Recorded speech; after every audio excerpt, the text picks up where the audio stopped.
Glória ao nome do nosso Senhor Jesus. Deuteronômio capítulo 15. Ao final de cada 7 anos, vocês devem cancelar as dívidas. Este é o modo como isso será feito. Todo credor que emprestou alguma coisa ao seu próximo dará por pago o que havia emprestado.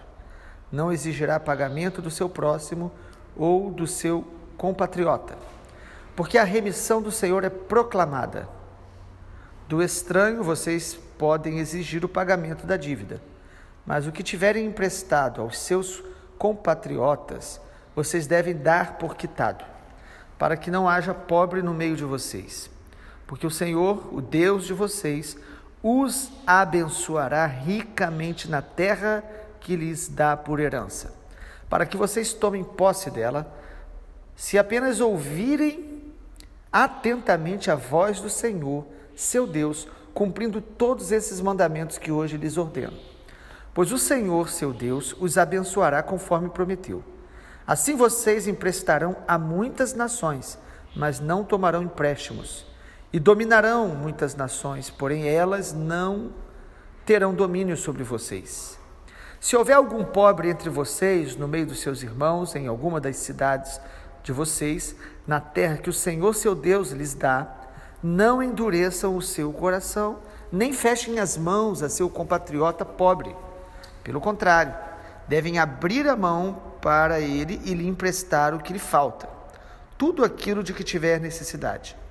Tenham cuidado para que não haja pensamento vil em seu coração e vocês digam: está próximo o 7º ano, o ano do perdão das dívidas, fazendo com que os olhos de vocês sejam malignos para com o seu compatriota pobre, e vocês não lhe deem nada, e ele clame ao Senhor contra vocês, e vocês sejam culpados de pecado.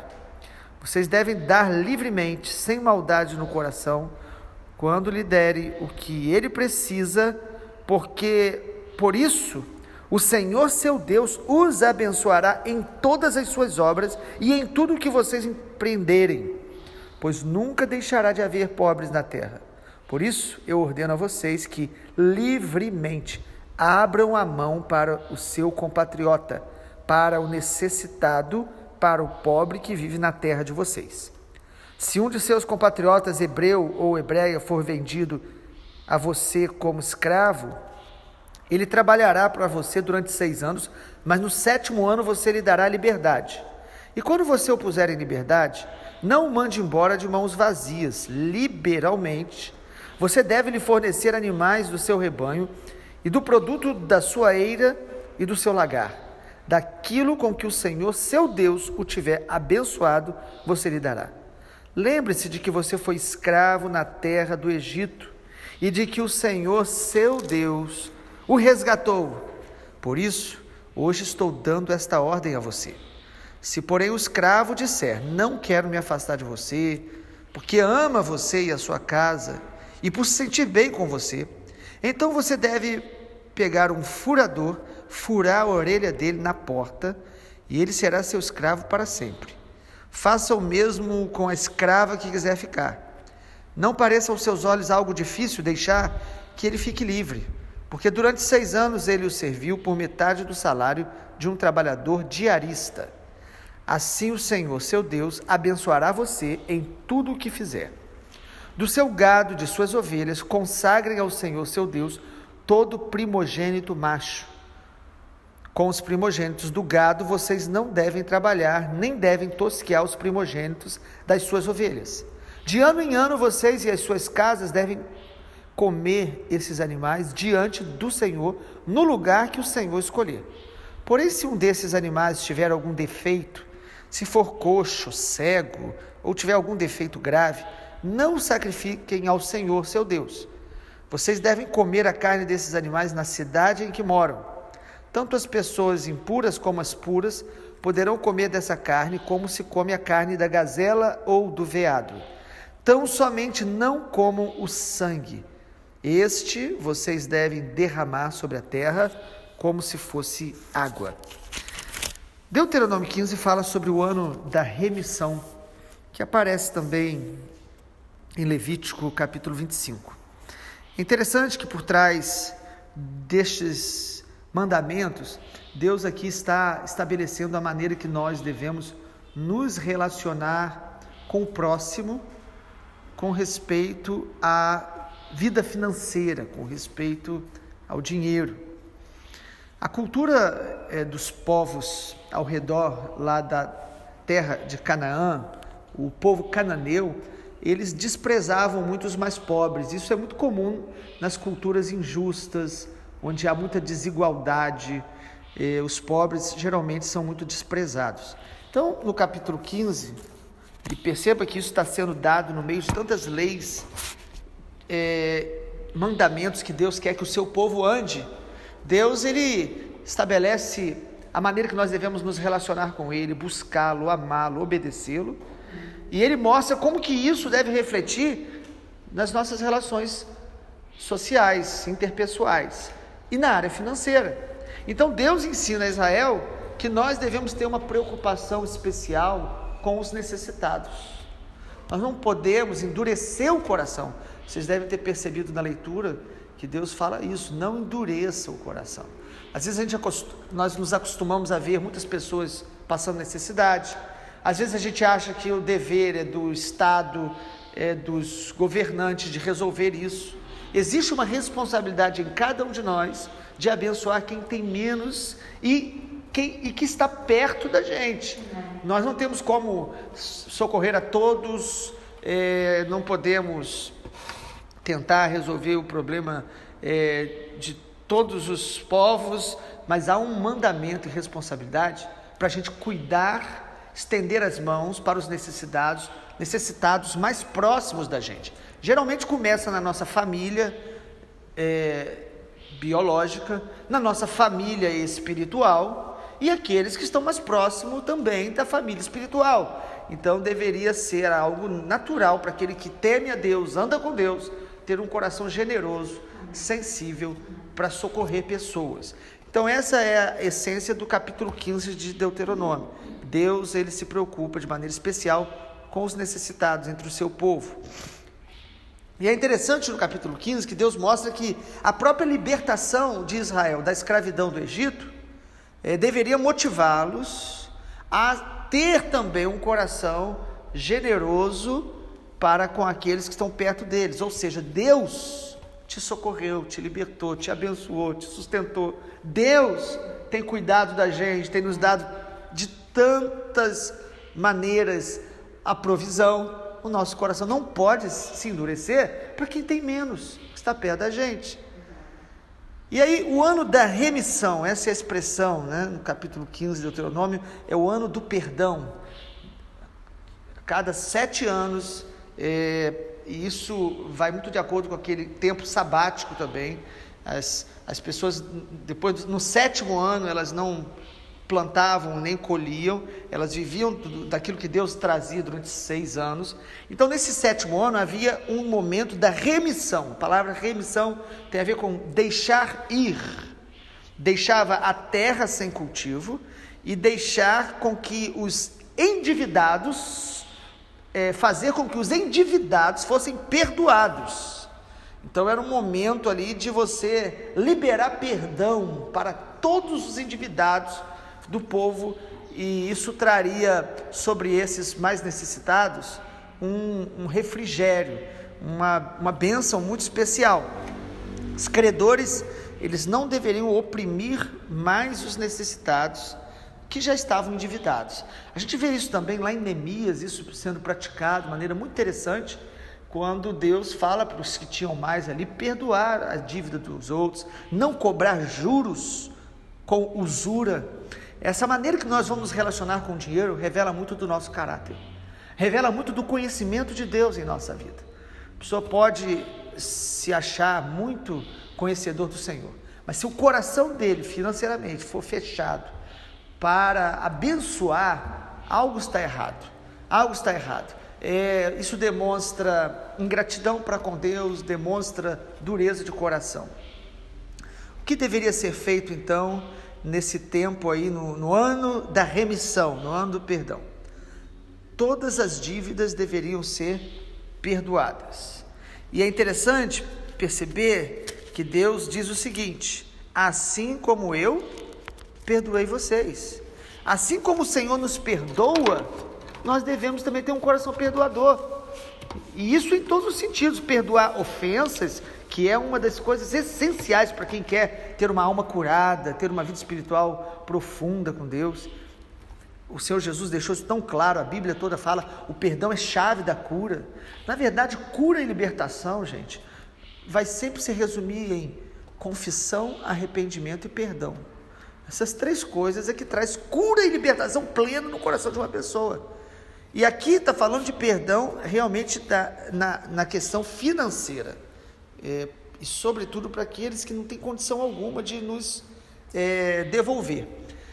Na verdade, a sabedoria bíblica nos ensina que emprestar já deveria ser algo que a gente deveria evitar bastante. O ideal, quando alguém está precisando de algo, é que a gente possa ofertar, dar. Porque o emprestar, geralmente a pessoa tem dificuldade para devolver e às vezes a própria amizade vai se comprometendo. Então, princípio da sabedoria de Deus é que a gente tenha esse coração que perdoe. E por que eu tenho que perdoar dívidas? Porque a graça de Deus na nossa vida está nos perdoando todos os dias. A misericórdia do Senhor se renova sobre nós todos os dias. No versículo número 11, o Senhor diz: nunca deixará de haver pobres na terra. Por isso eu ordeno a vocês que livremente abram a mão para o seu compatriota, para o necessitado, para o pobre que vive na terra de vocês. O mandamento então era bem restrito também para a família em Israel, para a própria nação de Israel, para os que participavam ali, que eram compatriotas, mas mostra que o coração nosso deve ser assim, né? Deve ser livre para perdoar. Era o ano do perdão das dívidas. E o Senhor ainda diz: olha, não endureça o coração de vocês, no versículo de número 7, pelo contrário, vocês devem abrir mão, emprestar o que falta, tudo que tiver necessidade. O Senhor está dizendo assim: olha, quando estiver chegando próximo do ano da remissão, não endureça o coração dizendo: eu não vou emprestar agora porque vai vir o ano e a pessoa não vai me pagar. Então o Senhor mostra, irmão, como que nós temos que obedecer esses mandamentos partindo do nosso coração, não tentando manipular, nos tornando maliciosos, mas a gente precisa perdoar porque o Senhor nos perdoou. E além do perdão, o texto fala também que nós temos que ser generosos com aqueles que trabalham com a gente. Percebe aí que depois da lei do perdão, fala sobre a lei de como lidar com os que trabalham em nossas casas. Aqui o princípio é sobre a escravidão, no versículo de número 12. Se um de seus compatriotas hebreu for vendido a você como escravo, ele trabalhará para você durante 6 anos, mas no 7º ano você lhe dará liberdade. A questão da escravidão é um tema muito amplo, mas a Bíblia ela mostra que mesmo na cultura de Israel, havia esse princípio. Inclusive os judeus eles eram proibidos de ter escravos entre o seu próprio povo. Mas parece que o texto mostra que alguns eram vendidos como escravos porque perderam tudo, porque estavam endividados. E Deus mostra que no 7º ano deviam ser liberados. Então não deveria explorar. Irmãos, Deus não nos criou para explorar uns aos outros, para dominar uns aos outros. E como que isso existe? Mesmo na nossa cultura, exploração econômica, exploração do trabalho, né, do trabalhador. E o que o Senhor está mostrando aqui, olha como que Deus, em seu amor, na sua grandeza, Ele se preocupa que o seu povo tenha um coração generoso para com aqueles que trabalham com a gente. Então o que o Senhor está dizendo aqui é o seguinte: seja generoso quando você tiver alguém que trabalha para você. E libere-o sempre de maneira que você o abençoe, dê mais do que às vezes a lei exige. É tão ruim quando alguém diz que é do Senhor e é tão mesquinho nas questões financeiras. Ah, não, a lei não me obriga, eu vou dar só o que pediram. Nós deveríamos ser mais generosos como patrões, como amigos, como familiares, de abençoar, de ter um coração generoso. Então o Senhor está dizendo: no 7º ano você vai liberá-lo e não despeça de mãos vazias. Versículo 13, não mande embora de mãos vazias. Irmãos, nós queremos tanto ser abençoados por Deus, não queremos? Mas quando a gente precisa abençoar, como nós somos tão remissos. E Deus está dizendo aqui, quem trabalha com você, libera. E aqui no texto diz que se aquele escravo, o escravo era alguém que trabalhava e não tinha direito ao pagamento. Ele tinha direito de conviver ali na família, desfrutar. Quando aquele escravo for liberado, se ele te ama, ele tem tanto prazer de estar ali, transforma-o num servo. E aí a linguagem de servo na Bíblia já é aquele que tinha um salário no final do dia. Mas aqui no contexto de Israel, o Senhor deu uma marca muito interessante. Deus falou, você vai furar a orelha dele, que era uma marca de que ele tinha um dono. Ele pertencia àquela família. E é muito interessante porque ele pertencia por amor. Ele decidiu trabalhar para aquela família, ser parte da família. Quantas pessoas que trabalham para uma família já são parte, são amados, são bem tratados, são parte daquela família. Deus, Ele nos dá relacionamentos assim, pessoas. Agora nós precisamos ter um coração generoso para com essas pessoas e nunca explorador. Nós devemos abençoar aqueles que nos abençoam com o seu trabalho, com o seu serviço. Como seria bom essa consciência na nossa nação, por exemplo. Mas nós temos que entender que isso é para ser vivido no nosso coração, no nosso contexto, que cada um de nós possamos aprender a ter um coração assim. E aí, em último lugar, para a gente poder perceber também mais alguns detalhes do capítulo 15 de Deuteronômio, o texto mostra que nós devemos compreender esse perdão e essa generosidade como parte da lei da semeadura. O Senhor diz aqui claramente que nós devemos fazer isso porque o Senhor nos abençoará. Olha o versículo de número 18. Não pareça aos seus olhos algo difícil deixar que ele fique livre, porque durante 6 anos ele te serviu por metade do salário de um trabalhador diarista, que inclusive fala que esse escravo tinha metade do trabalho, né? Assim o Senhor seu Deus abençoará você em tudo o que fizer. Irmãos, a Bíblia não ensina a gente a buscar a Deus por barganha, dar para receber. Mas a Bíblia ensina a gente o princípio da semeadura. Então, quando a gente perdoa, a Bíblia diz que nós somos perdoados, somos curados. Quando a gente abençoa, a Bíblia diz que isso é semente. Por isso que o Senhor diz, eu vou abençoar vocês, porque vocês estão sendo generosos. Isso não tem a ver com uma questão que você faça com a motivação de receber, mas é importante a gente entender que Deus, Ele leva em consideração cada atitude nossa de obediência a Ele. O Senhor, Ele é fiel. Então, e essa lei da semeadura, ela deve nascer no nosso coração. Não é apenas uma maneira esperta de tentar comprar Deus, mas é algo que nasce de um coração quebrantado. Na verdade, quando a gente perdoa e é generoso, nós estamos imitando o próprio Deus. Nós estamos nos tornando parecidos com aquele que nós somos filhos, nós somos servos, pertencemos a Ele. E em último lugar, aqui no versículo 19 em diante, vai falar sobre a lei dos primogênitos. Todo primogênito de animal deveria ser consagrado ao Senhor, entregue, devolvido no templo, no lugar onde o povo de Deus se reunia. Aqui não tinha o templo, mas o Senhor diz, no lugar onde vocês se reúnem, leve o primogênito. Mas olha que interessante, Deus disse que se o primogênito tivesse algum defeito, nasceu uma ovelha com defeito nos olhos, defeito na perna, ela não poderia ser entregue ao Senhor.